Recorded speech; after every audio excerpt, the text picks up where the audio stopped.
The difference between floating and not floating, it's pretty clear. There's really no, is it floating or not to it? Especially if you've ever tried floating in the water, maybe down a lazy river or something like that. There's really only one thing that's needed of you, and that is to float there. It's a pretty passive activity. Once you start trying to swim and move and kick your legs, well, now you're swimming. You're not floating anymore.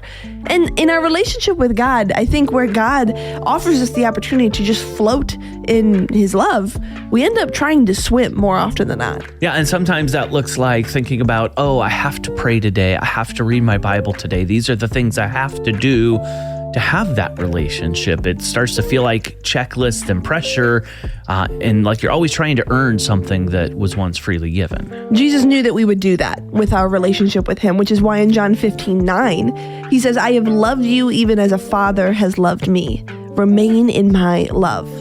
That word remain can sound a little vague at first, even like it's a reminder not to stray off the path, to be obedient. But it's about more than being obedient. In Susie Larson's devotional book, she reminds us that remain means to be held, to stay present with, to be kept continually. Jesus knew how we would default to performance and start living like our value is something we've got to chase instead of something we've already been given.